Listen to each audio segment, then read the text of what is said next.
Hi, I'd like to ask you something. What would you do if you saw a £10 note on the floor with no one else around you? Well, I know what I would do, and certainly will not procrastinate in doing so. My name is Paul, and welcome back to the Self-Growth Project. In this video, I'm going to talk about common causes of procrastination.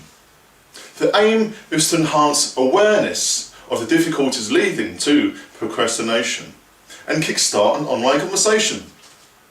We are all different, and by having the ability to be fully aware of what causes us to procrastinate is the first step for change.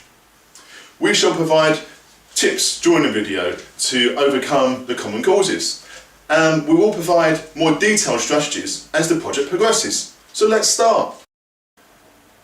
Common cause number 1, stress. Whenever we feel stressed, it is common to have the desire to want to avoid a challenging situation, especially when it requires careful decision making. Stress often leads to the desire of escapism, which seems the easiest solution at the time.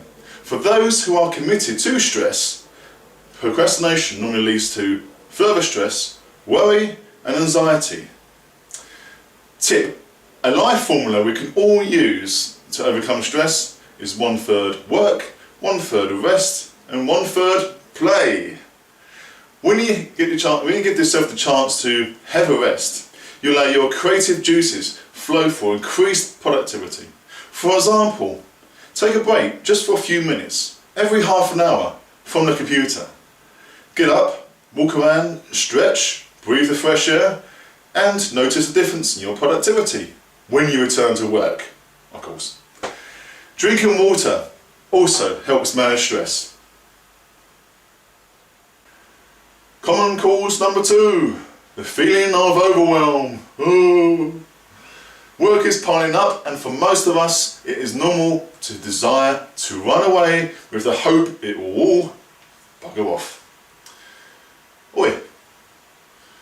Tip: whenever we experience overwhelm, it is always good to ask, why do you feel this way? Then purposely set the intention to think positively to achieve different results. For example, I may first see the task of washing 3 months worth of dirty clothes laborious. Do I really leave it that long? But then I set the intention to look at how can I break down into manageable chunks. Maybe wash the blues today, the reds tomorrow, and the socks on the 3rd day, or vice versa. So, whenever I feel overwhelmed, I firstly like to set the intention of thinking positively, pushing aside the negative thinking patterns, and then breaking it down into small, manageable chunks. Once you get started, overwhelm normally disappears. So, my advice is to first calm down and look at ways of simplifying the task. Common cause number 3, lack of motivation and inspiration. It is common to procrastinate when there is no inspiration for taking action.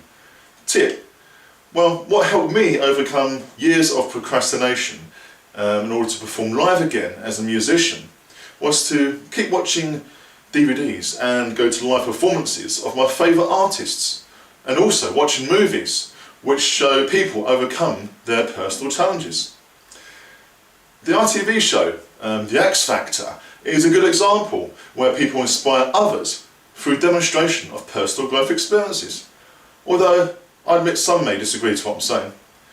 If you're interested, you can see some examples of my band called Acoustic Drive. There's a link below the video. Common cause number 4, fear of failure. Something new can be doom and gloom, especially when it involves taking unfamiliar challenges. When we step out of our comfort zone, fear often overrides positive thoughts to take action. Tip: whenever I feel fearful of a challenge, I tap into my imagination during a relaxation moment, say 5 to 10 minutes. I then see myself overcoming the challenge with ease, confidence and pleasure. For example, before I perform live with my band Acoustic Drive, I'll sit down, relax, hear what I want to hear, visualise the crowd in front of me looking happy and joyful, and then I just relax into that moment. Now, I believe that meditation is a good practice to develop a positive visualization in order to overcome fear. Fear also often disappears once you start taking action. Common cause number 5. Cause versus effect. It is common for people to decide not to be fully accountable for dealing with a situation or task because they prefer to blame others or the situation instead of doing so themselves. Being at effect often results in forming a resistance to take positive action. For example, have you watched the TV show, BBC channel show, EastEnders, where people just appear to love to blame others other than taking action and responsibility themselves. So the aim is to be a cause and not effect. Tip: just by having an increased awareness on how we decide to be fully accountable for our own actions is sometimes all is that required for positive change.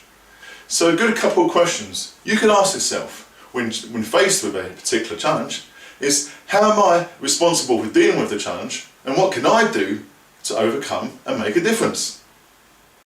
Common cause number 6. Being lazy.